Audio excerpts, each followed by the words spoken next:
back to Sensibly Loud Radio. It's your main man, J-Mac, here on this gorgeous Tuesday evening here in Sensibly Loud Studios at HQ here in Dallas, Texas. I've got B-Eazy, and the Great Sambino is in the studio with us. Sam, what's going on, man? Welcome. Not much. Glad to be, spouting really terrible opinions about things other than baseball. I think it's going to be great. Me too. I'm looking forward to it. Happy to finally have you on, Sam. Thanks, Brandon. Super appreciate it. We've definitely been talking about it for a while, so I'm glad that we kind of came to a time where we could make it work.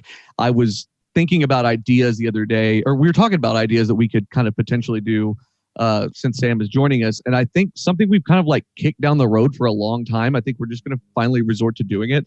We're going to do top 10 movies of all time. Love it. I'm really excited about this one. Yeah. I don't get to talk about movies nearly enough in the baseball forum, but I'm a huge movie guy and a huge TV guy, so I'm really super curious to hear what your guys' top 10 are. Definitely. I feel like first and foremost, we have to ask you, are you familiar with the movie Rent-A-Kid? Is that me? Yeah. Ooh, no, I'm not. Yeah, so there's this Leslie Nielsen movie. We talked about it on previous episodes, and Carl found a sequel to it somehow or another. Oh my God. But it's basically about this guy who's renting kids to see if families are like ready or want to have children, and he's just leasing kids out. It's a wild scene, and I feel like we talk about this on this show a lot. Would you say that Daddy Daycare is maybe like the third or fourth sequel to that series of movies, or is this a totally separate storyline? Almost certainly another sequel, right, Brandon? I don't know. Yeah, I think it might be a sequel. So something that I ran across the last day or so, and I really am flabbergasted by this. And I've known about this for a little while, and I'll kind of tell you guys how, but I want to get you guys' thoughts on this because I think there's definitely like a commentary here, but it's something that just absolutely blows my mind. So probably about 5 or 6 years ago, my sister and I got together and we wanted to watch an episode of Family Matters. We just hadn't seen Family Matters, Urkel, all of that in a long time. You guys watched Family Matters growing up, right? Absolutely. TGIF. Yeah, classic show.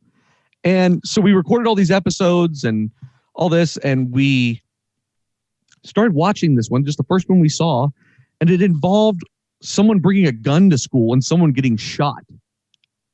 And it was the most un-Urkel type episode I've ever fucking seen. It was unbelievable. Whoa. Yeah, it was heavy. So is this one of those episodes where we're trying to bring some social matter up to the surface way before that was a common thing like today? Yes, that's exactly what was going on here. Now, Brandon, are you familiar with this? What, Family Matters? Yeah. Well, no, I know Family Matters, but like, did you know that they did these types of episodes that were like... Yeah, I remember that. And then all of a sudden you'd have this, long violin just... And then all serious moment, and everybody's all looking in each other's eyes, and it zooms in, and then he becomes Stefan, and it's like, what the hell's going on? Yeah, but the thing is, he didn't become Stefan. It's like some kid got shot at school.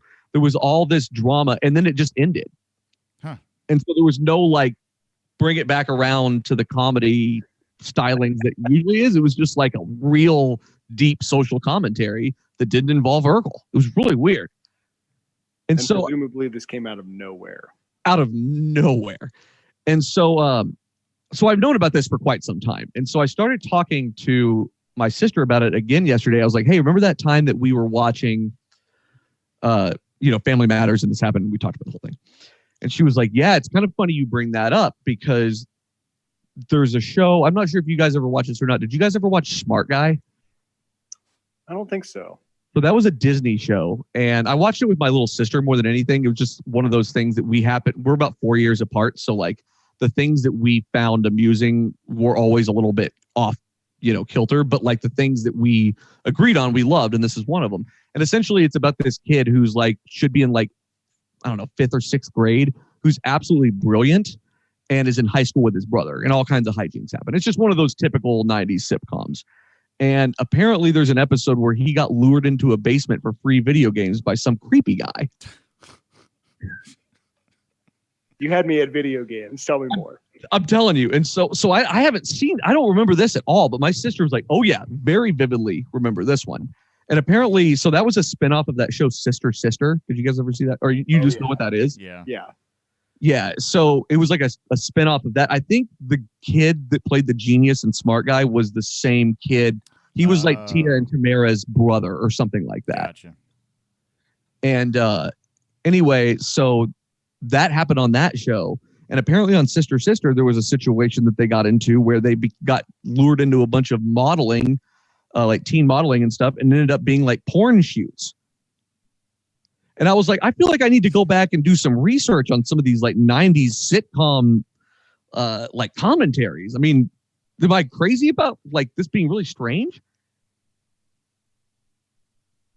Well, I think in the 90s, a lot of stuff was going on. Like, everything started becoming more mainstream. You had like shows like Law and Order and NYPD Blue and all those that were like really starting to progress in terms of showing like sexy scenes that you would only see in movies. And now all of a sudden it's like, whoa, it's on the family's home TV, right there on television. So it really started to press boundaries. And maybe because of that, a lot of these 90s sitcoms were like, okay, we got to address this. For sure. And I guess it's not like you had mediums like social media and stuff like that to get awareness of things like that out. So, I mean, I guess your mediums are limited and it is kind of hard to like get past that, I guess. Yeah. Yeah.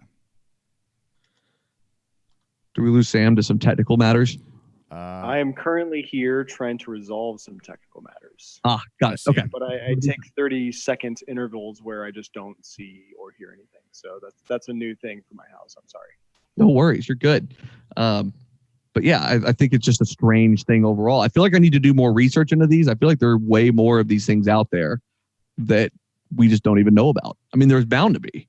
Oh, yeah. And basically what you were describing with the Family Matters episode, I remember a very similar episode with another TGIF show called Hanging with Mr. Cooper. Oh, no. That show's great, though. Yeah.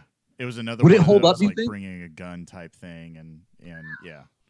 And I never knew how it resolved because they cut out and it was like now bringing a special report going live now in LA, and you see a white Bronco being chased by cops on the highway. Son of a bitch. I remember that God vividly. damn it. Yeah. Oh, man. So we don't know what happened with. So is that like a lost episode of Hanging with Mr. Cooper or something? It's almost got to be. It's got to be. Yeah, because I remember like that was always the routine. You get home from school, you watch some whatever cartoons in the afternoon. For me, it was playing video games on Super Nintendo or Genesis or whatever, and then TGIF would start, get some pizza, all that fun stuff.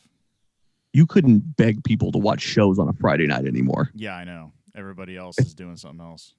It's crazy, right? What a culture shift. Yeah, it really is. Did that change because of the internet? It must have, right?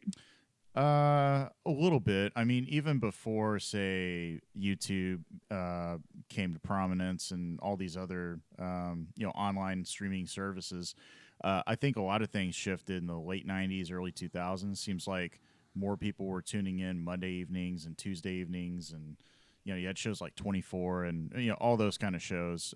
X-Files, I think those were on Sunday. So eventually things kind of shifted towards the beginning of the week, and I'm not sure why that is. Maybe they figured that the viewership was dropping because people were going out to dinner on Fridays or going away for the weekend or something like that. Yeah, and you get into the realm of time when everybody's living their life online, and things kind of change on that paradigm as well, and you're trying to be seen out on Friday or whatever it is, that kind of thing. And so yeah, I guess I get that. It's probably a generational thing too, I would think, though, right? I mean, it's more like our generation to be out being social than sitting around the house, right? Right. Yeah, exactly. So yeah, it's real interesting nowadays. You look at 2019 and a lot of people, I don't know. It seems like there's less people going out doing social stuff and more so just staying in, which pros and cons there. No doubt. Sam, are you back? Nope. For the moment, yes. Okay. I'm trying to resolve whatever network issues are going on in my house. No worries, man. No worries. That's the the downside of doing what we do over the internet like this. It's much easier when we're all just in person. Oh, for sure. Pretty sad that it's all of a sudden happening. I've never had an issue over whatever 30 episodes we've recorded here since the end of last baseball season through the Super Bowl and the playoffs, and now this. So it's just today that it's starting to act up. So I apologize. Ah, you sound pretty good now. Hey, good. Yeah, Basement. definitely. Yeah, man. It's I mean, I hope you're not trying to lure anybody in with video games or anything. That's what I've learned in this show so far. But Don't- I would, because who doesn't like video games? I would totally lure somebody in. All right, we're gonna have to have a Baseball? press conference now. I mean, you guys want to come over and play some video games? You got King We'll see Griffey's if- baseball? Ooh, that's gotta be No. like 94, right? Yeah. Yeah. Good game. Good game. Sam, do you buy the show every year? I love video games. I love them. All genres except sports. Okay. I'm terrible at sports video games. Okay. So I don't play them because I'm bad. Like, why? I don't enjoy being bad at that video game. But literally, name a genre. Maybe not fighting games, but like no Mortal Kombat for me. But any other genre I will play and like and be good at. But I can't play baseball video games or football or anything, so I don't buy them. Interesting. Brandon, have you ever been about those games, really? Oh, yeah.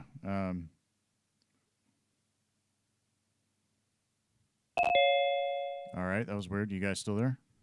Yeah. Weird. We're We're having all kinds of technical issues today. Yeah, program just rebooted on me randomly.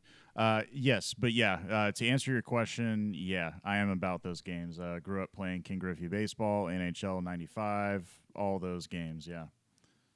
What was the last one you bought? Ooh, that's a good question. I want to say probably one of the Madden games, like Madden NFL, probably 2006, 2007, something like that. Wow. It's Okay. been a while.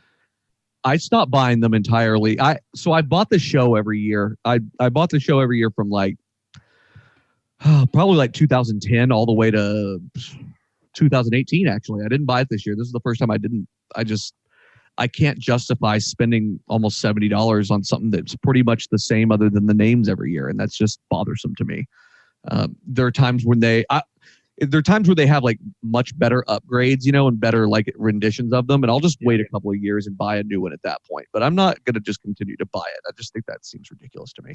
So many of those are just like they're reshelling the game with the correct rosters and everything, and nothing's really been upgraded. Like, oh, there's a new ballpark, we added that.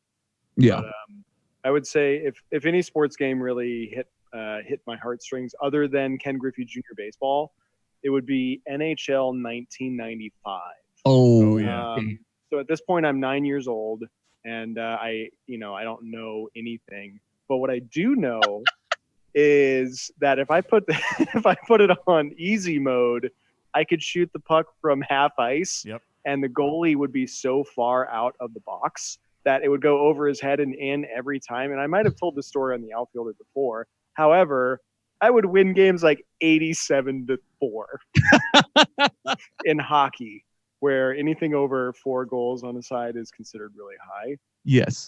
So that was a plus sports game because I was a real winner. Oh, it was. Hell- I played that a lot too. And to quote a really infamous movie, you gotta go over there and make Gretzky's head bleed. Right. Make his head bleed. That's right. Love it. Classic. It's an absolute classic. The thing about like the Madden games and all that is like almost every single time I buy one and I boot it up and I'm excited, I have regret almost immediately every single time. Like, why did I just do this? So that's why I just resorted to not doing it anymore. It just doesn't make sense. I do love some of the classic ones though. Did either of you ever have a Dreamcast? My buddy did. It was pretty cool, man. Playing NFL like 2K and 2K1 and stuff like that was a fucking blast back in the day. I played Power Stone on the Dreamcast. That game was A+.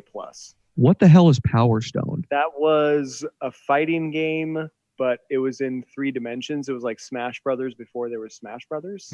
What? Yeah. Holy cow. Classic. Power Stone. Look it up. Interesting. Yeah, I don't recall that one at all, actually. I was big into Sonic on the Dreamcast too, because that was the first time it had like the real 3D type graphics. That was like around the N64 era. It was probably a little after that, but Yeah, not my too favorite era for sure. Yeah. It was a weird time though. I just distinctly remember, and God, I completely forgotten about this band entirely until Josh brought it up the other day. I just remember seeing like a bunch of like pictures whenever it came out, and this was like pretty early on in the internet days. Like this is still like dial-up days. And I just remember being on like some entertainment website and seeing like pictures of Fred Durst autographing fucking Dreamcasts, and I was like, "Oh, this system's gonna fail for sure." So when you say entertainment websites, are we talking E-Bombs World? Is this Okay, so E-Bombs World was the fucking shit. I'll tell you that right now. But this was probably before that. Like this is probably like AOL, like click the entertainment button kind of thing. So I don't even know if it was like these are like the early days of the internet. talk about fake news? Yeah, no kidding, right? I wonder. I wish I could go back and look at that and see what that looks like now. Could you imagine? So bad. I also wouldn't hate seeing like what my screen name was. I couldn't even tell you what my first one was, but I'm sure it was terrible. Oh, I don't know if Brandon knows his, but I know mine to a T. Oh, do you? Sandman 0130. Hell yeah! Wow, that's a good one. Do you know yours, Brandon? No, I don't. No. Nope.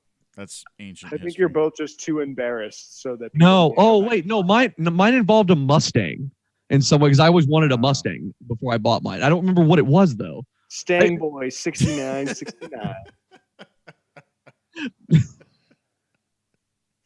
God, I hope it's that good.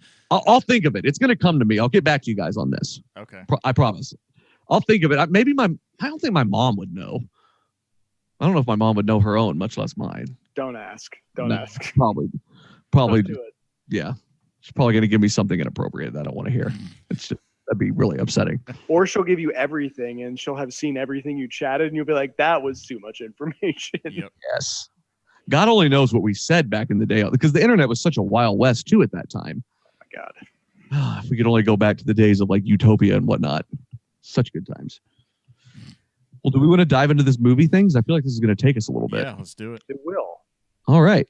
Well, I think that we round should table go. it? Yeah, I think so. I think we should go 10 all the way to 1, and we just each one to do 10, and we'll go from there. Let's do it. Yeah, love it. All right, Sam, you're the guest. You start us off. Yeah, so my number 10 movie is the John Wick movies. Oh, wow. Do we get a bell? Hold on. It's on the other board. I was looking for it. I mean, it's just going to be 30 bells if we all get a bell. Correct. So the John Wick movies started, I'm going to say 10-ish years ago, maybe like 7 years ago. Keanu Reeves, post-Matrix. He's kind of an old man action star in these. The first movie was very, very, very low budget. I'm going to say like under $3 million to get this thing done. And it was a pure raw action film that didn't take itself too seriously. And the gunplay and fight scenes are extremely well choreographed with a solid, no nonsense content story. And I love those films. They're really, really good. The third one, I think it's called Parabellum, is coming out shortly. Yes, it's out. And I anxiously await that. Those are great movies. But it is like, it's not a classic. It's just kind of a kill 'em, bloody, fun movie. And those are wonderful. There's nothing wrong with that. Not at all. The problem with those movies for me is I saw the second one first. Oh, Justin. Jeez. Poor guy. Actually, it was at your place in Colorado that I saw the second one it's first. Sam's fault. Yeah, I'm I sure don't think Sam was involved, but Damn it. okay. Damn it, Penny.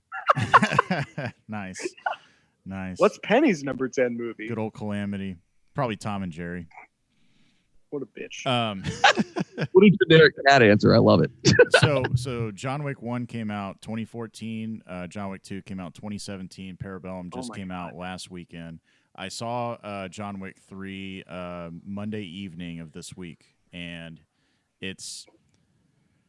I think I like it more than John Wick 2, which is saying a lot because I love John Wick 2. That says a lot. Yeah. Do you guys think it would help if I just go back and watch these movies in order, just like start over, like just go 1, 2, 3? Yes. Okay. Yeah. So this is one of the few movie series where you could watch 1 through at least 2. I haven't seen 3, but 1 through 2 is one continuous story. Like 2 starts where 1 ended, like almost frame for frame. So the answer is yes. You should definitely watch them. Okay, I think I'll get Claire to go down that path with me this weekend, and we'll knock those And it's out. the same thing for 3. It picks up right like the minute or the second that 2 ends. So yeah, it's great. I love that. More movies should do that when they come in trilogies. It's crazy that they don't. Oh yeah, I agree. Good pick, man. All right, Brandon, you're next. My number 10 pick, and man, I must have gone back over my list so many times. But number 10, I'm going to go with the movie Alien by Ridley Scott.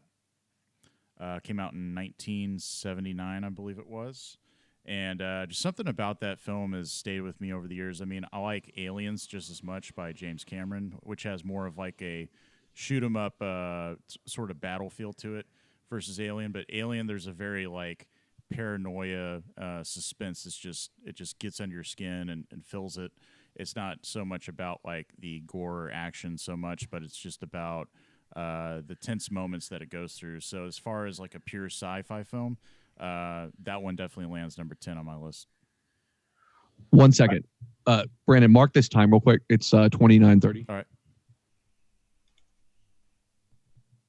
Should I not speak words?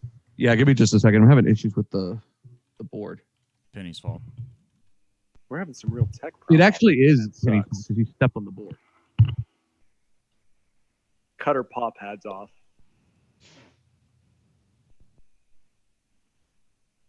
It's a joke. I love cats.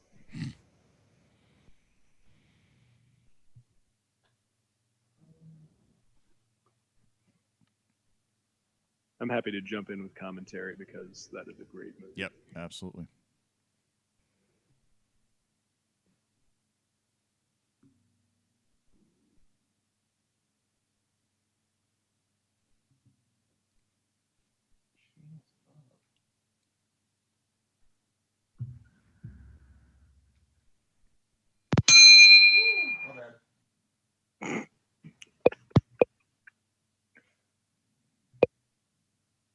You guys talk for just a second. Heyo. We're talking movies. Justin's wearing another Red Sox hat. Go figure. The Human What a Torch dick. was denied a bank loan. It's actually the same Red Sox hat, I might add. Okay, I think we're good. Brendan wins. Yeah, you did. He's been doing this a while. You should hear some of the weird ass shit that we've said while we've been testing all this. Weird ass everything. Music, all kinds of stuff. All right. Cool.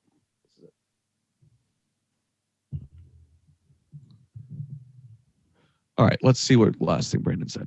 It's 29:30. Oh, that's not it. Yeah. My list.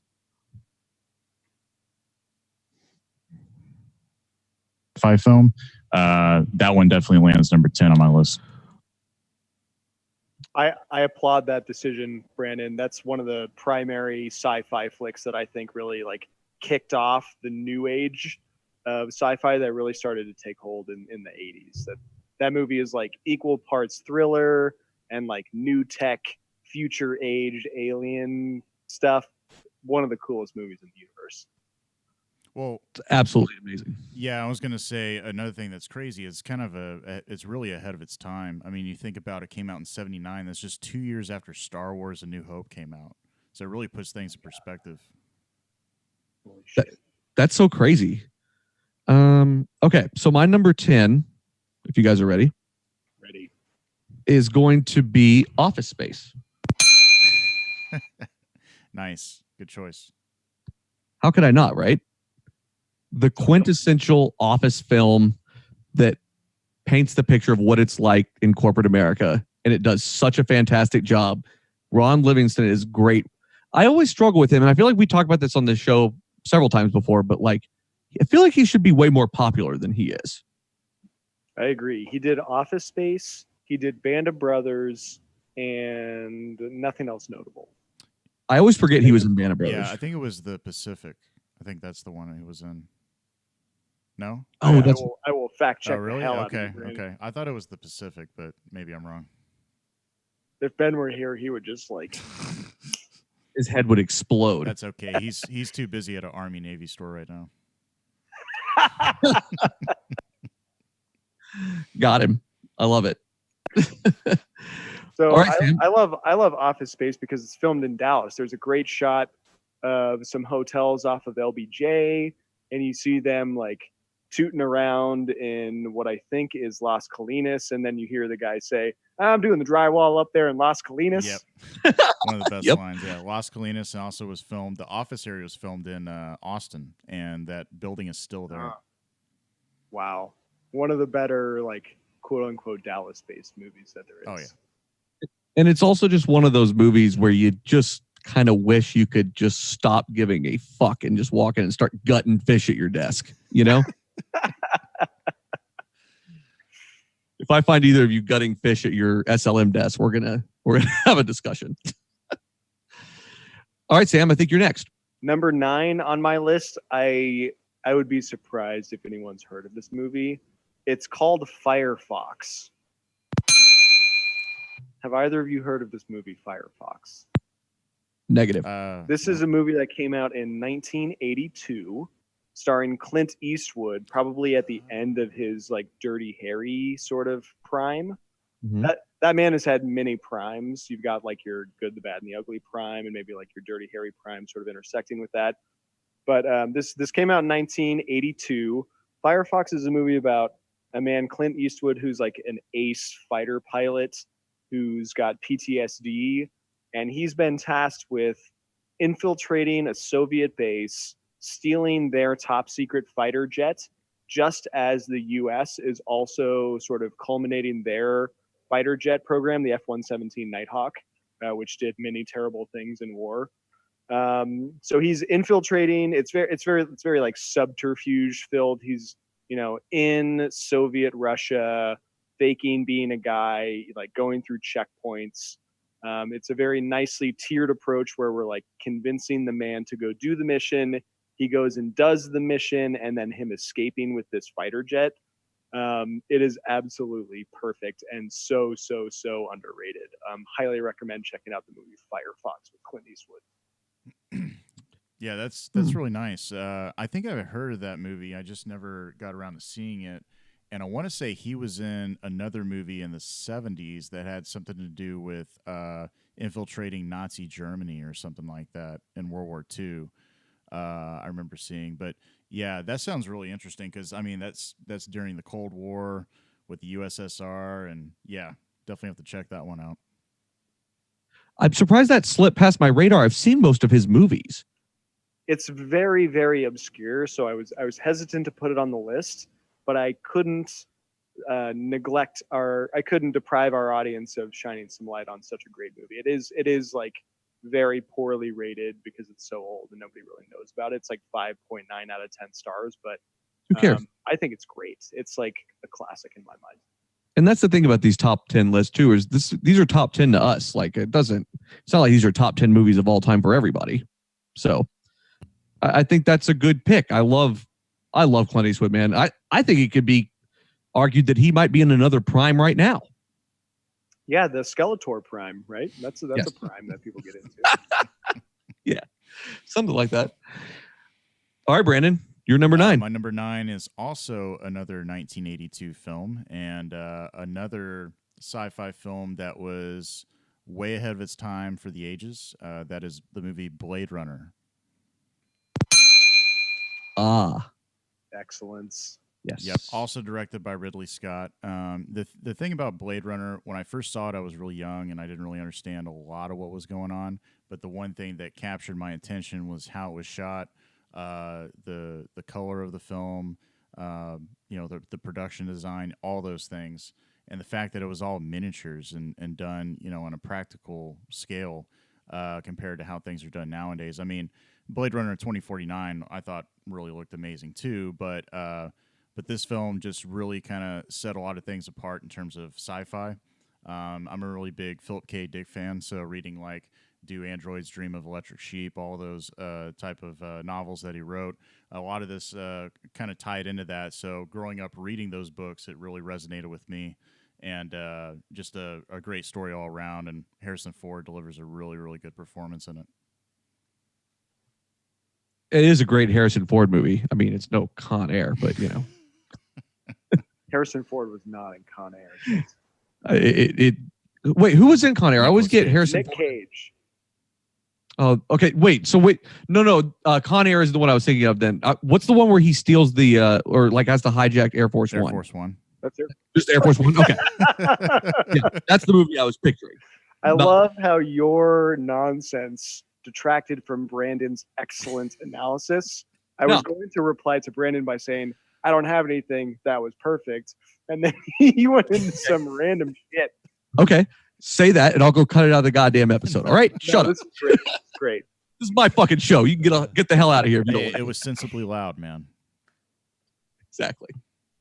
I'll talk about Harrison Ford. I'll put him in fucking Con Air if I want to. No, Brandon, that's a really good choice, man. That's a great movie. I actually love that movie. I like pretty much everything Harrison Ford's in. Oh yeah, he's fantastic. Has he ever done a real stinker? Yeah, he did some chick flicks that were crap. Yep. Well, that's not anything we would have seen, right? Not yet. Yeah, we should go back and rank Harrison We Ford still movies. have a lot of years of life left, so there's that impending doom when your wife is going to be like, "Hey, let's watch this." That's a good point. But he's got a lot of ones that just knock it out of the park. So I think this is a good choice. Yep. What's your number 9? All right. So my number 9, and it really it got pushed down for sure because like some of these other movies are just undeniably great. My number 9 is Caddyshack. A great movie, an amazing time for comedy. Comedy movies at that point in time were still so off the rails, and just there were no rails really. It was just movies like Airplane and these like Caddyshack, and I don't even know if I ever saw Caddyshack 2 because fuck that sounds terrible. But these movies just paved the way for kind of what's good and bad, I think, as far as like where the line is in a way. But they were so racy, and there's so many great scenes in Caddyshack. A lot aside from all the ones that people always talk about, like the candy bar and the pool and all that. Like they're just little sight gags everywhere. Like remember whenever they get to the pool and it's like says there's like a sign on the front that says Caddy Day and it's like 1 to 115. You know, just like one little weird shit like that. Chevy Chase was in his bag. Rodney Dangerfield is amazing. So number 9 is Caddyshack for me. Love it. It's fantastic. Yeah, movie. highly agree. Bill Murray is great in it. I mean, everybody's great in it, but Dangerfield to me like really kind of took the cake when it comes to that movie. There's some like short documentaries on the making of that film, and it was just as much a clusterfuck as it appeared on film. Like it was totally cobbled together. Chevy Chase and Bill Murray hate one another. And they're like barely in any scenes together because they just can't stand one another in real life. That movie was a mess, but it was a Cinderella story. Yeah. Perfect. Perfectly summed up. All right, Sam, number 8, The Fifth Element. Oh, yes. Great. This is a bright, loud, and obnoxious sci-fi film that came out sometime in the 90s. We've got Bruce Willis. 97. What a great year. This is I don't know how to describe this movie except to say that it is like out of this world. It sort of kicked off the era where things got really obnoxious near the start of the new millennium. And this is just one of my favorites. It's very well written, well acted, and it's just one of my favorites. I don't have a great reason. I'm gonna throw out some more ridiculous shit just because I can. Whenever I was looking at the IMDb pages because I was curious of who all's in this aside from Bruce Willis, and one of the suggested movies that's like more like this is called 12 Monkeys. Yep, that's equally as batshit crazy. I've never seen that movie before. I've never even heard of that movie. Really? Yeah, that's got Brad Pitt and somebody else. Madeline Stowe, Bruce Willis. Okay, this is on my list. I'm gonna get to this weekend. Oh, it's really good. Yeah, I've got a big weekend planned here. You can tell. But yeah, as far as nice holiday. As far as Fifth Element goes, you know, it it's directed by Luc Besson, who did The Professional, so he's French. So it very much has like that French film type of feel to it. So it is a little over the top. Doesn't really explain like why certain aliens are fighting each other. But I like how it doesn't take itself too seriously. And basically, Bruce Willis is just like John McClane, but put him in a taxi cab driver thing, former special forces kind of guy. Well, That's so And good. Gary Oldman knocks it out of the park in this film. I mean, everybody does a great job in this film, including Mila Jovovich. Chris Tucker being in it is very, very interesting. Super green. He says that means that's fine. Yes, I don't really recall Luke Perry's role too much in that movie. Oh, he was in the very beginning, whenever the aliens land, and it takes place like in the 20s or 30s, and the guy's trying to open up the certain wall, so they come in and unlock it, and he's like the younger gopher kid or whatever, something like that. Oh, okay. Okay, yeah. Drunk drinking Yeah. wine, and he says, "Aziz Light." Aziz Light. It's also been a little bit. It's also been a little bit since I've seen this, so I need to go back and check this out too. But this is a great movie. Great pick. All right, Brandon. My next. number 8 pick, also a sci-fi film, came out in 1999, and that is The Matrix. Man, that one was close for me. Yep. This was one I kept moving up and down on my list, and there's just so many films I had to put ahead of this one. But yeah, came out 20 years ago as of, I believe, March of 99. So yeah, I have yet to watch this film. I've been wanting to rewatch it in the theater room, just to kind of like cap off its 20th anniversary. But yeah, I mean, what can you say about The Matrix other than just excellent in terms of its execution, the color scheme, the way it was shot by the Wachowski brothers, now sisters, I guess.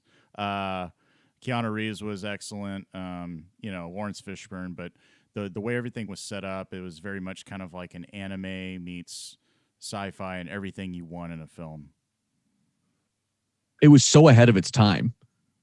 It really was. Very ahead of its time. Also out on Netflix now is the entire trilogy. And I would add that the Matrix combination of Lawrence Fishburne and Keanu Reeves somehow culminated in John Wick 2 when they met again. And Lawrence Fishburne says something to the effect of like, "My old friend, so how good to see you again." And like they haven't been in a movie together in a long time, which speaks to the greatness of the Matrix and how John Wick didn't take itself too seriously, like at all. This was probably one of the first movies that I like day one saw in theaters, that I had to be there to see it in theaters, kind of thing. That's a good one.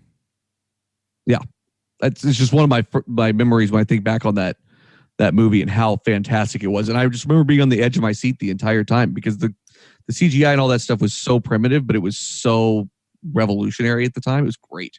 So good. Was it CGI? Yeah. Yes. Must have been, right? Really primitive CGI though. It still looks good. Yeah, it's fine. What you got? Great movie. All right. So number 8 for me is going to be Batman: The Dark Knight. Great flick. I really wanted this one higher, but there's some other movies that kind of took precedent there. I think this is the best one. It's one of those things where if you ask me tomorrow, my answer is probably going to be a little bit different from that Christopher Nolan series, but The Dark Knight's good. Oh, yeah. Strong agree. Can't get any better than Heath Ledger's The Joker.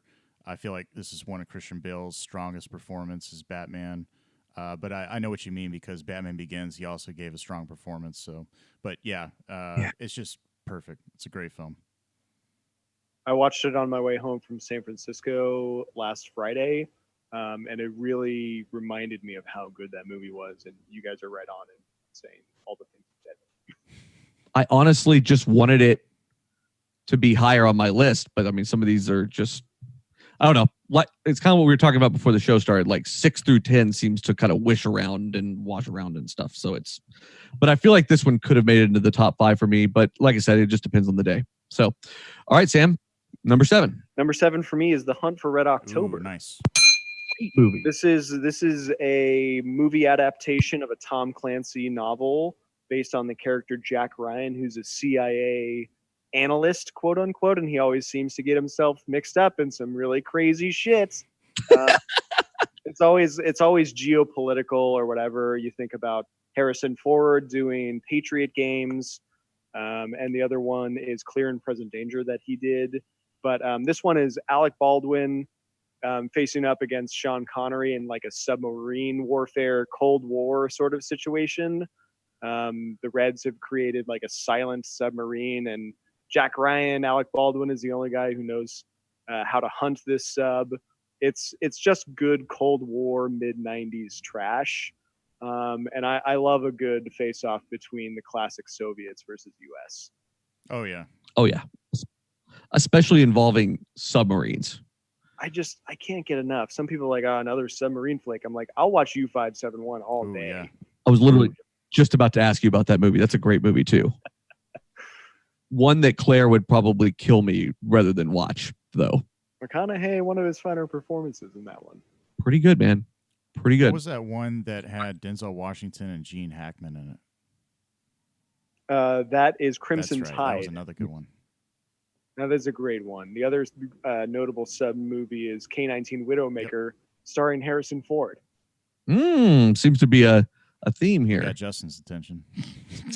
I feel like, is Gene Hackman alive? Oh yeah.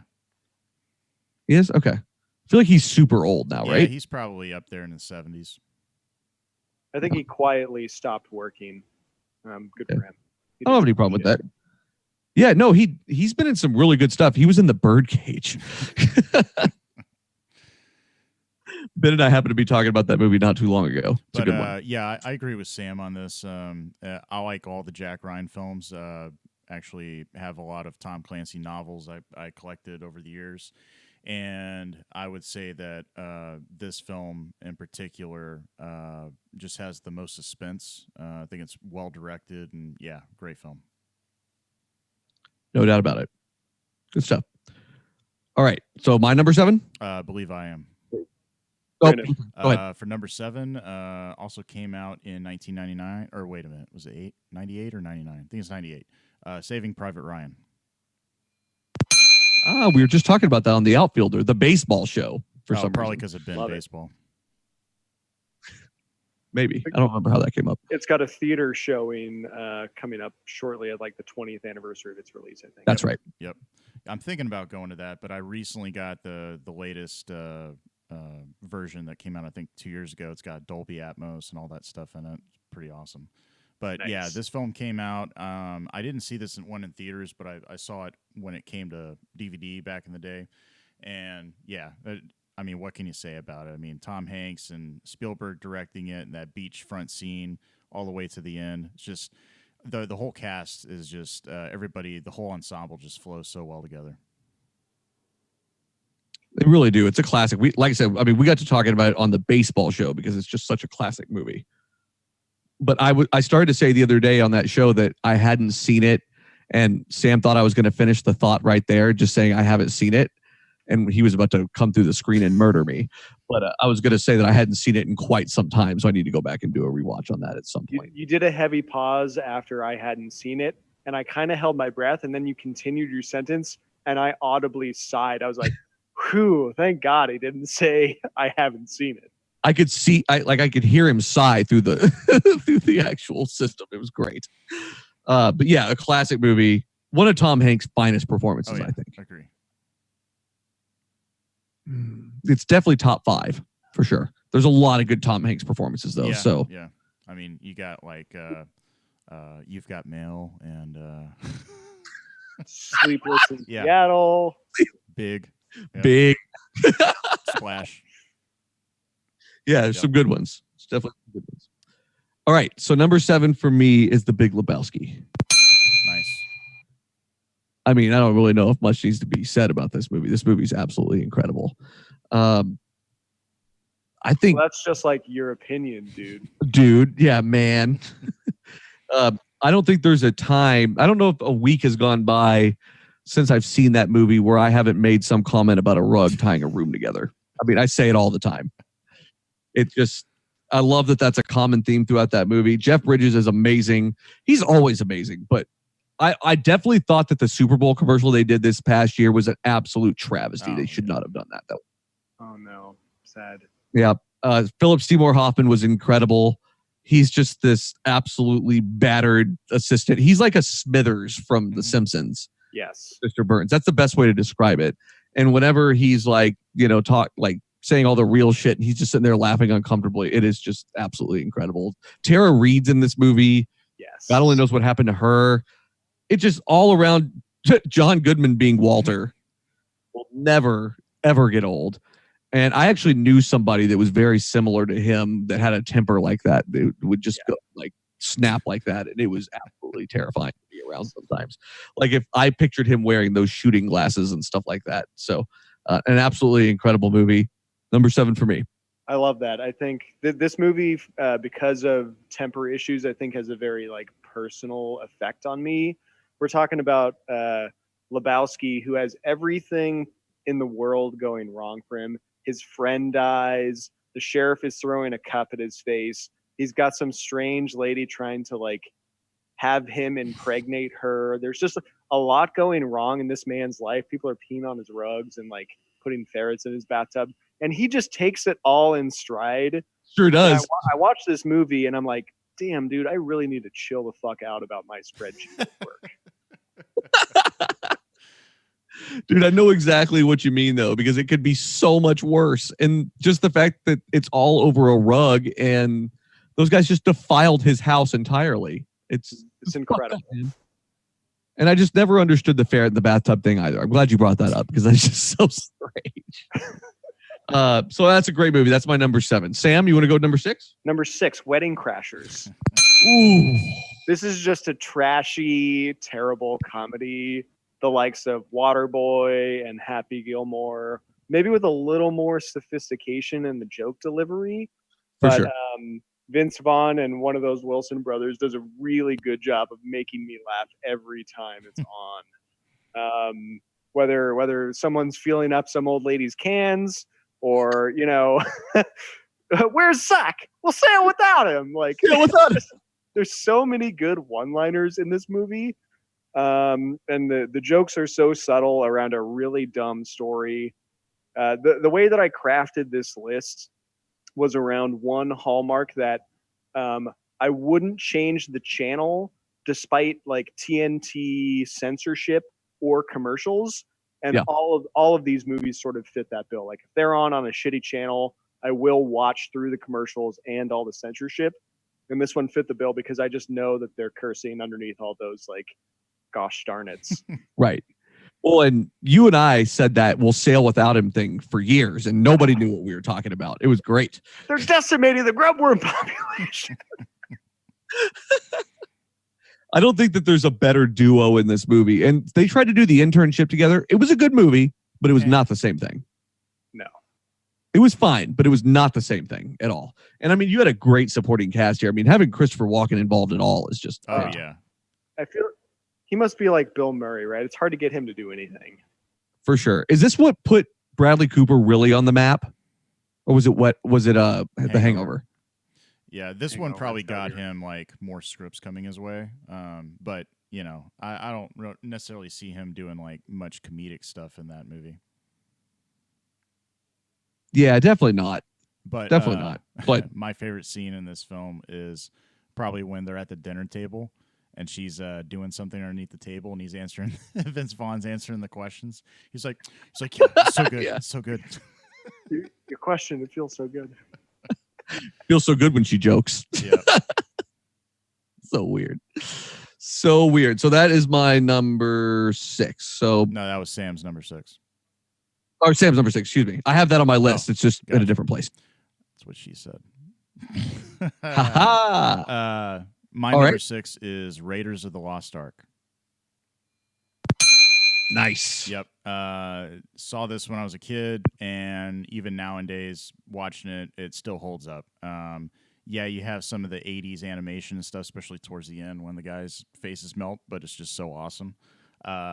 Just everything about this movie was great. I mean, you got Spielberg, who's coming in, and you also have Lucas working together on this project, and you're coming up with basically a James Bond, but he's an archaeologist and goes and tries to find these hidden treasures. And so, yeah, this film I think is my favorite Indiana Jones film for sure. It's a good movie. I don't like this movie for one particular reason, but I'm not going to say it because I feel like really fucking ruin it for you. What are you going to ruin?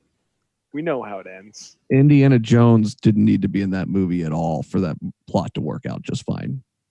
So I disagree. He punched many Germans. but it didn't. Okay, just think on that for a while. It really, really ruined this movie for me. I like this movie too, but it really fucked this movie up for me. The internet ruined that movie for you. I still love it. Brandon, But great because choice. of Indiana Jones, the Ark of the Covenant ended up getting boxed away and put in Wright-Patterson Air Force Base away from all of the evil access evildoers. So, yeah. Fair. But Fair. I know what you mean. It overall just doesn't need him. That's the shitty part about it. I was pissed whenever that got ruined for me. But a good choice. I don't disagree with it being on a top 10 list, though. It's a great movie. At the very minimum, aside from the story part, it's really well done for its time. So I'm a fan. All right. So number 6 for me then is Analyze This. Nice. This is a very underrated De Niro movie, I think. And I'm not really sure why, other than the fact that him and Billy Crystal together were just absolutely incredible. And for those that haven't seen it, it's basically an insecure mob boss is the character that De Niro plays, because of course he does, and he needs therapy because he's suffering from anxiety and goes and sees a shrink who ends up being Billy Crystal. And the events that ensue are just absolutely insane. Like there's a scene whenever Billy Crystal's getting married down in Florida, and De Niro comes down there because he needs a therapy session and ends up killing somebody, and they fall off the balcony during Billy Crystal's wedding. It's absolutely amazing. Lisa Kudrow's in this movie too. She does a really good job. The sequel was okay. It was a little overdone, but it was really overall good. It was called Analyze That. How clever, right? A great movie though. Yeah, I like that movie a lot. De Niro, yeah, I think that was probably the first role he had that was comedic, I want to say. It's got to be up I there, know right? He was in that movie, what was it, the Comedian, way back in the day? Yeah. Yeah. But, you know, as far as like a straight up comedy role, I thought this one was really good. Yeah, I agree. I can see that as being top 10. All right, Sam, number 5. A League of Their Own, a baseball movie. A League of fantastic. Their Own. This stars Tom Hanks and Gina Davis. Tom Hanks plays 4F, 4H, whatever the term is for someone who wasn't able to join the armed forces during World War II. So all the men are off at war in the 40s. They start a women's baseball league. This is a historical narrative for what it's worth. This is a story based on actual events without them being, word for word true to the history books, which I'm a huge fan of. So Tom Hanks is absolutely hilarious. He just plays a drunk manager of a women's baseball club. And it goes through the whole tryout period and, the trials and tribulations of running a women's baseball club during the war when everyone's rationing and everything. Just an all-around great movie. This can make you cry and laugh, and it's a baseball flick. And I love this movie. There's nothing not to like in my book. I love the fact that Rosie O'Donnell's in it, and she's great, and Madonna's in it as well. Also, and she's great too. No one in this movie is bad. Nobody missed. Nobody whatsoever. Great movie. Great choice. Agreed. All right, Brandon. My number 5, Next. I am going to go with Michael Mann's Heat. This film not bad. came out in Tell us more. 95. You have Robert De Niro, Val Kilmer, Tom Sizemore, and then Al Pacino. And so one of my favorite scenes, I mean, obviously the entire bank heist where they're in the firefight. And I mean, that was just expertly executed. Nothing had ever happened like that on film before. And being in downtown streets of LA was just perfect. But my favorite scenes, it has nothing to do with action. It's actually De Niro and Pacino, and they're sitting at a table having coffee one evening, and they finally meet up, and you have Pacino, who's the lead detective trying to track this guy down, and then you have De Niro, who's the head of this heist team, who's pulled off expert professional heists, and they're just talking to each other like a couple bros, and he's like, you know what? If I see you and coming around that corner and everything, I'm gonna have to take you down. I'm not gonna like it, but I will. And he's like, you know what? Right back at you. And that whole scene, I think they filmed it they only took 2 or 3 takes, but those guys just coming together on film is just, there's something magical about it. But yeah, that film to me just has had staying power. It's a long film, like 3 hours long, but really, really good film. Confession, I've never Ooh. seen it. Ooh. So Well- I'm writing down literally everyone's rankings, and this one's gonna get 2 boxes around it. That means There I you can go. watch it. Awesome. Yeah, no, it's a good movie. I've only seen it once, but it's really well done. And I think, Brandon, you hit it on the head with your description and everything of it and your analysis of it.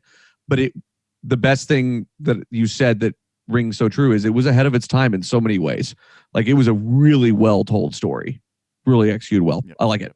Good choice. All right, number 5 for me was Wedding Crashers.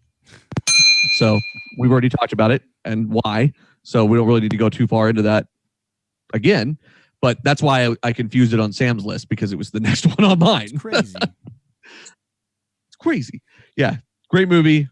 Good stuff. Sam, you want to go with number 4 then? Yeah. So my number 4 is The Martian. Ooh, I've read This the is- book. I haven't seen the movie. This is based on a novel written by a person. I read the book. I'm actually exceptionally bad with names, so I'm just Glad not it even was going to written by a try. I'm sure person. one of you knows. I swear to God, I read the book, and then they said they were making a movie, and I was just like so pleased. This is Matt Damon. He's stranded on Mars sometime in the very near future, where we start manned missions to Mars. His crew thinks he's dead. They leave him behind, and he has to survive for like the equivalent of many years on Mars. He has to grow his own food. It might as well be a Matt Damon monologue, but it is exceptionally accurate in its science, which I really appreciate. And Matt Damon is both very funny and very what's the word? Animated? Shit. Smart, animated, and correct. I guess that's not the word I'm looking for, but it's just a great movie. I love that shit. Yeah, so I've read, like I said, I've read the book, but I haven't seen the movie. But I want to see the movie too. I just never really got around to it. It's one of those for me. Yep, another one directed by Ridley Scott. There's starting to be a theme here, if we haven't noticed. All right, Brandon, you want to go with the next? So number 4, I have The Dark Knight. Nice. Overlaps Oh, yeah. begin. Yeah. I had a feeling it Yeah, was to coming. me, this is my all-time favorite Batman film. The Christopher Nolan trilogy to me is my version of Batman on the animated, not the animated, but the my version of Batman on film. Collect a lot of Batman graphic novels over the years. I know we're about to have Matt Reeves' incarnation of Batman and his trilogies, showing Batman as younger growing up. But yeah, as far as The Dark Knight, I mean, it's everything you want in a film. It's got, it's like a crime heist film and not so much of a superhero film, and I think that's why it made it so effective. No doubt about it. It's a great movie. That's why it was on my list. I really felt like it needed to be higher, but some of these I couldn't really move. In my mind, the Heath Ledger performance of the Joker is probably one of the acting performances of my lifetime. Oh yeah. Yeah, When he almost certainly. posthumously received the Academy Award for Best Performance. So Wasn't that the first time that's happened or something like that? Yeah. There was some award that he won for that was like the first time that it had ever been given out Yeah. posthumously. Fantastic movie. I think, not to go down a rabbit hole on him playing the Joker, but that spawned a ton of people trying to cash in on Joker movies. You've got like Suicide Squad and the Joker Standalone by Joaquin Phoenix that's coming out. I don't think those are possible without Heath Ledger crushing Agreed. that role. Strong agree. I am excited about the new Oh, yeah. Joker movie though. God, it looks creepy in the correct ways. Totally good with that. All right, so number 4 for me is The Departed. Nice. Fantastic movie, never gets old. This is one of those that even on TV I'll stop down for it because it's just so well done. I mean, is there a more star-studded cast here in something like this for this time period? I really don't think so. I mean, DiCaprio was great, Matt Damon was great, Jack Nicholson was great, Wahlberg was great. I mean, it really didn't miss even a little bit. It's enthralling for the entire length of it. It's like 2.5 hours, but I never even think about the time while I'm watching it. Oh, yeah. It's so damn good. Definitely agree. As far as next to Heat. I mean, I can't think of any other film that comes close to Heat, but this film definitely is neck and neck, in my opinion, in terms of like a crime thriller. I think that's a great way to explain it too. And I think, I feel like Jack Nicholson's performance of Frank Costello was so different than anything he's done in so many ways, which is saying a lot for someone who's done as much as he has. Yep. But I love it. It's a quintessentially Boston movie, right? For sure. It depicts a different time though, and like a different kind of feeling that I've ever known. So I don't know, it's kind of like a quintessential Irish thing too. So yeah, it's good. I like it. So that's my number 4. About cranberry juice too. Correct. Correct. I'm going to follow up Justin's number 4 with my number 3, which is eerily similar, Gangs of New York. Ooh, great movie. This is a Scorsese film with DiCaprio, but also has Daniel Day-Lewis and Cameron Diaz. This is a movie that, focuses in on the Civil War and Reconstruction within one city, as opposed to focusing on the war or the greater effort to sort of rebuild. So it's just really cool to watch the city of New York degrade into gang warfare in a time that is just often not overanalyzed. And, whether the facts of those gangs and everything are true or not, kind of TBD, but super fun to watch. Great storytelling, great writing, and great acting. Doesn't it feel like Cameron Diaz almost got overshadowed in this movie by DiCaprio and Daniel Day-Lewis? Yes. It's a shame. She was great in this movie. And was it Reconstruction? Was this pre-emancipation? I don't recall. I think it might have been. It almost doesn't matter, and that's kind of the point. Right, exactly. It's all about what's going on in that city, and they don't really care about the greater cause that's going on. I want to say it was like 1860 or... No, yeah, maybe. Something like that. I don't know why we're wondering, but great movie. Good choice for number 3. Agreed. Love that one. All right, Brandon. Number 3 What's your number 3? is Jaws. Ooh. Yep. A classic. Simple. Yeah, love love this film. Believe it came out in 75 or was it 76? No, wait. Yeah, 75. 75. So one of Spielberg's greatest films was originally written by Peter Benchley, who's since passed away. But the novel is very different from the film, but that's okay. Grew up watching this movie. I think I probably ran the film out on the VHS over and over. With this film, I wanted to be basically like a marine biologist and study sharks from that film. But yeah, it's just something about it, how the majority of the film you do not see the shark and you hear the music, and it's just expertly done. And a lot of that wasn't even on purpose. They had this mechanical shark that they were going to use in the movie, who they nicknamed Bruce, and it kept failing, and it was just a piece of shit, because we're talking mid-70s here. So yeah, we're talking about 1975 with Bruce. They only got to use it. It only worked for a few scenes, but they were the key scenes, and then they used a lot of just underwater footage that was done by this expert couple that recorded sharks underwater, the coast of Australia. So yeah, that's the whole reason why they're like, okay, let's take it out. What if we just did the shark's perspective and put in the music? And the music by John Williams. I mean, it's perfect. Brilliant. Such a great movie. To quote Ron Swanson, it's about a man who hates a fish. And it's so singular in its focus, and it masters that craft of presenting the fish's perspective and the human's perspective on that fucking fight. They're just like constantly back and forth. There's so much tension and build up to that moment where there's finally like a standoff. It's wonderful. Great movie. And how could you not love Richard Dreyfuss? So great. He's incredible.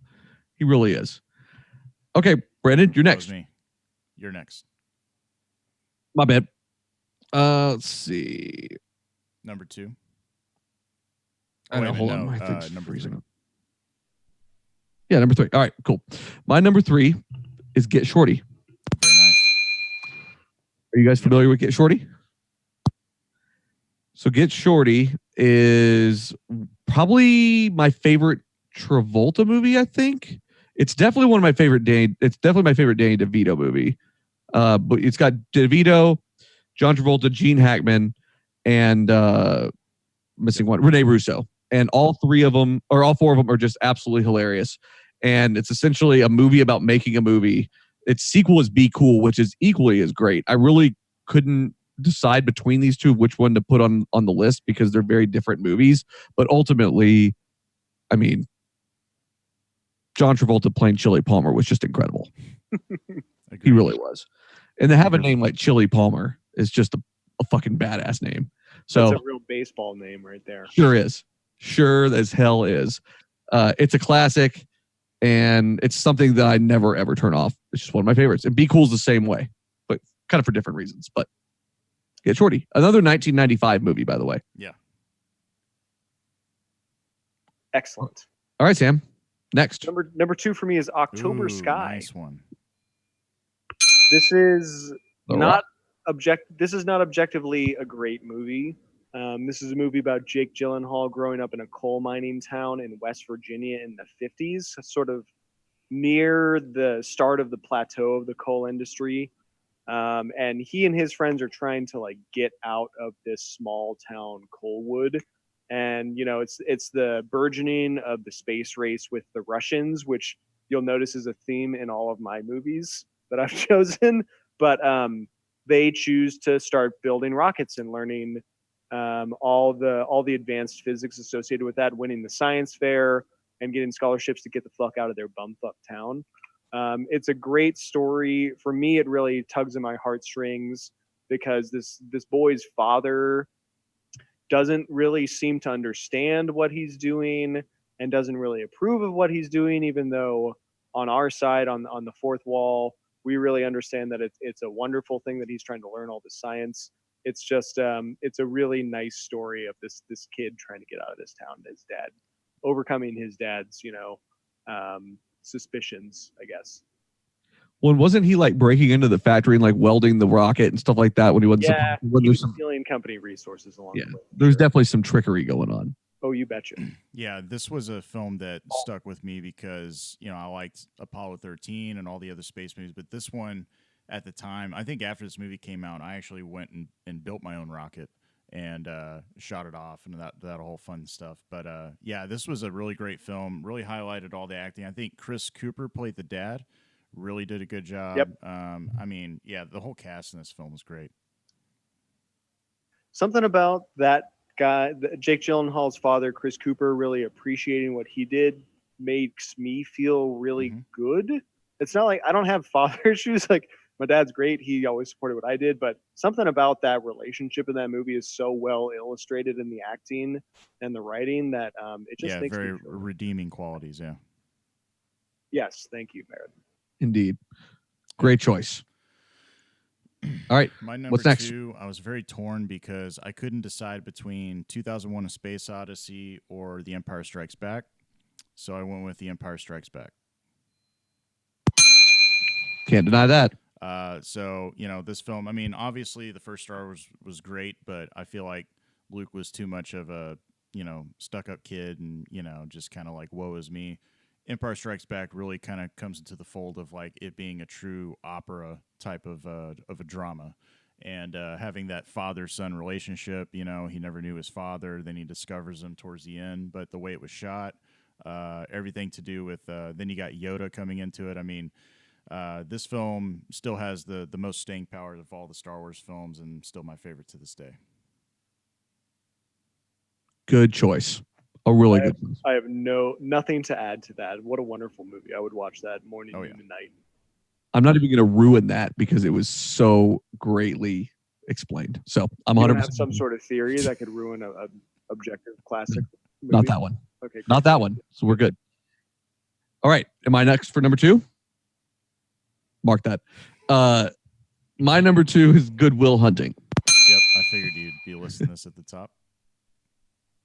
Yeah, I love this movie simply because Robin Williams is the most different that you ever see him in any other movie. He was absolutely fantastic as the kind of like the junior college professor, but also psychiatrist.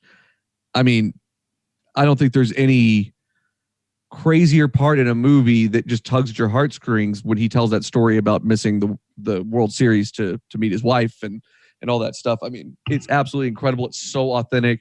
Matt Damon's great.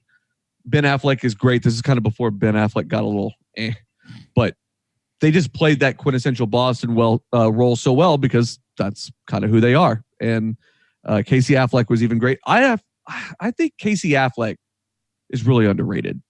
I Agree or disagree? I agree with that as well. Yeah, I think he definitely gets overshadowed by his brother. But overall, I love the story. The love interest is great. I always forget her name. Minnie Driver. Minnie Driver. Yes, it's a weird name to remember for whatever reason, just because you don't hear. It's a fucking weird name. Yeah, sure is. But she was great in it too. Overall, fantastic movie. One of my favorites. Can I tell you my favorite quote from this movie? Please. Here's your fucking double burger. Yeah, everybody wants to talk about the apples thing, but the double burger is fucking great. Talk about putting it on layaway. So good. Next time I get Claire, dinner, I'm just going to tell her we're going to put it on layaway until she pays me for it. Like, what a shithead. Give me 16 cents a week and I'll give you a burger. Good stuff. All right. I think the moment's upon us. My number one movie is The Shawshank Redemption. Ooh, good movie. I think this could arguably be renamed The Shawshank Revenge because nobody exacts revenge quite like our main character. This is a man who is wrongfully accused of murder. He serves his many, many years sentence, and he just crushes the warden who ends up taking advantage of him as he makes...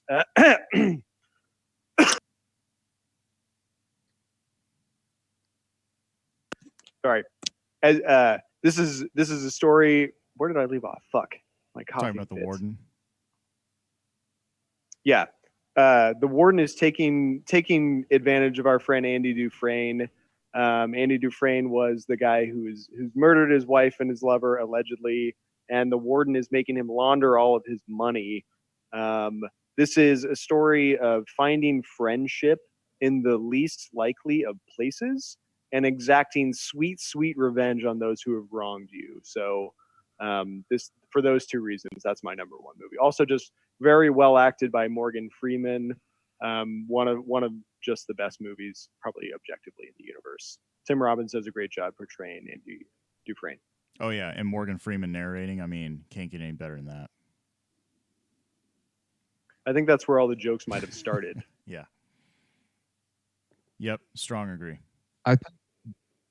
Strong agree with this movie. I mean, it's the definition of a slow play. I absolutely love it.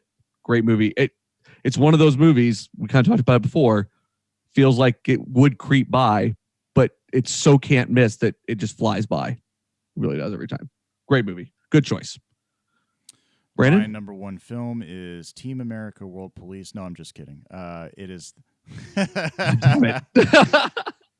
I started to write that down for you. The Godfather. Great choice. As far as drama and crime, I mean, dude, and the ensemble cast, I mean, I don't think anything gets better than The Godfather. That's what basically set the precedent and set the level for what it is to achieve for really, really great cinema. Good choice, man. Great flick. Anything else to add there? Dude, it kind of just explains itself. I mean, everything from Marlon Brando's acting to, I mean, everybody in that film is beyond good. Is there any bigger iconic scene than the orange scene? I don't think so, right? It's been redone in so many different like scenarios, parodies, and whatnot. Yeah, it's just, I don't think there's anything that competes with that. And especially the fact that it's like filmed kind of at dusk and all that. It's so unique. It really is. Really awesome. Okay. My number one movie. And Brandon, this probably won't surprise you, but this will surprise Sam maybe a little bit. It's actually a Johnny Depp movie called Blow. Interesting. This is the story of a guy named George Young who basically deals with the Medellin cartel headed by Pablo Escobar for the distribution of cocaine in America in the 70s. And it's a hell of a story. It's absolutely heartbreaking in so many ways. Penelope Cruz acts aside Johnny Depp in it as his wife. She's crazy as fuck. And I think the thing that this movie gets right the best, aside from just the story and the way it's told, is the soundtrack. The soundtrack does not miss, and it is the perfect collection of music that defines the times that all of this took place in. And that's what I love probably most about this movie. Love that movie. Ray Liotta's in it as well as the dad, and he is so damn good. Ray Liotta, excellent. Johnny Depp does a great job portraying a blowhead for sure. Is this probably the height of Johnny Depp? Did he do anything better than this after this? Pirates of the Caribbean, all 6 of them. Oh, I know. That's my problem with that movie is there's like 18 of them. Well, that kind of defined his later career, right? It did. But no, I think this is arguably one of his best movies for sure. Yeah. Did you guys ever see The Secret Window? That's a good movie. Yeah, that's a good movie. And man, what was the name of it? The Ninth Gate. That's another one that's real interesting to check out. Yes. No doubt about it. Holy cow, he played Donald Trump in the Art of the Deal movie. Wow. I bet that's something. Just seeing Johnny Depp playing Donald Trump is kind of hard to wrap my head around. I can see him pulling it off. Huh. Yeah. But yeah, that's our top 10 movies. So good job, boys. Yep. Pretty good.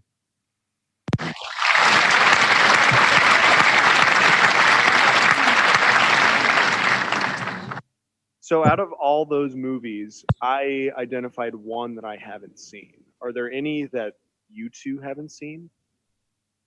Just me? Firefox, I think, is the only one that I haven't seen. Yeah, that's a weirdo. That's an oddball one for sure. But It sounds not great. having seen Heat seems weird. It's always popped up. I just haven't seen it. Yep. It's a great movie. Okay, that's on my to-do list for the long weekend. For sure. Well, that was fun. Sam, thank you for coming on and joining us. We really enjoyed it. We want to remind everyone to follow us on social media. We are at Sensibly Loud Media on Facebook, at Sensibly Loud on Instagram and on Twitter.